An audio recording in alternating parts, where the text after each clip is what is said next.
Good evening, fellow Toastmasters. Today I am here to present my icebreaker to you all. My name is Tan Chin Ho. I've joined this club for a while, although my membership only officially started this month because of some fee issues that were organized to be in my favor. So I like to thank the president for that very much because that was his recommendation, and Ellie's as well. All right. Like many Singaporeans, I am also a child of immigrants, and in particular, I have the fortune of knowing where my ancestors are and which village they come from, in particular in China. My ancestry can be traced to Xiamen province in China, and the specific village name is Tun. And the house where my great-grandmother lived before she marched hundreds of kilometers to take the boat down to Singapore can still be found there. Yes, that dog didn't stop barking at me. Right, I know a lot of you love Optimus Prime, but this is a more serious thing to take because I'd like to share a story about myself before I go into more depth. In particular, when I was young, like a lot of kids, I went up to my mother and I tried to threaten her with suicide because she would not give me something I want. So, rather than smack me on the head like a generic parent, she did something that taught me a lesson that would stick until even today. What happened was she told me to take my Transformer toys and go to the second floor of this pre-World War II bungalow that my ancestor built when he came here. So we went to the balcony and she was like, okay son, take your Transformer and throw them over the side. So that's what I did. Then she was like, now son, that is what dying is like. But if you have really decided that it is your time to go, I will not stop you. Which rooftop would you like to jump from? Now, that may have been hilarious, but it was a life lesson that stuck with me today and became very important because my childhood didn't really end very happily. And this slide is not black by mistake. It's intentional because I'm talking about one of the darkest parts of my life. Suffice it to say, between the age of 11 to 16, I didn't have any real friends.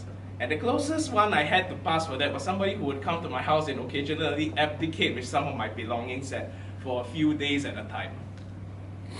It was not a very pleasant period. But I'm glad I had that lesson from my mother to see me through it, because I might have ended my life earlier if I did not have that. So after that, I had to slow climb back out to get back to the light. And quoting Bane from The Dark Knight Rises, I did not see the light until I was already a man. By then, to me, it was nothing but blinding. I can claim to have that applied to me because, in a certain sense, being liberated from depression is scary in itself. You are used to the relentlessness it forces upon you to go after what you want to do, even though you produce only not so good results, and although all the good intentions you have end up coming out distorted, it's awful. And even when you recover from that, it's scary. One thing movies do, and they lie to you in the process, they just show you the guy coming out of the thing and then the next scene he's happy again. They don't show you the struggle of the work you need to put in to get from the scene of the initial recovery to the part where the guy is ridiculously successful or happy with somebody else already. That's one thing movies just don't do for you, and that is one of the struggles that I've had to go through so far.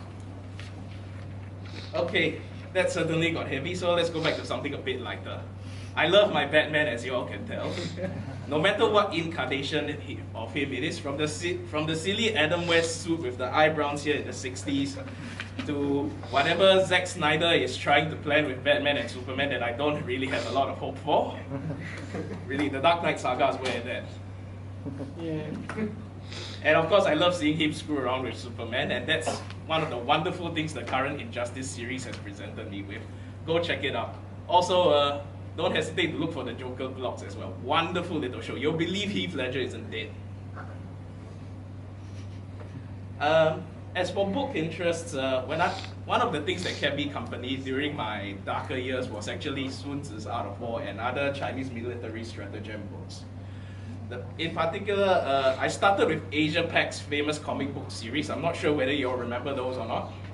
Maybe you have seen it. Then I moved on to the more serious publications. And eventually I purchased a replica scroll for my room, and I've also been reading that. In particular, I like to share one of the most famous lines from this book called 36 Stratagems. And it is the 36th stratagem, so some of you might already know what I'm going. Basically translated, it means run when there is no hope to win. And it's something that's very applicable to real life in my opinion. Okay, that's all for my project one. I hope that instead of just seeing some snippets of my life, you all can understand a little bit more about how I think and how I do things as well. Thank you very much.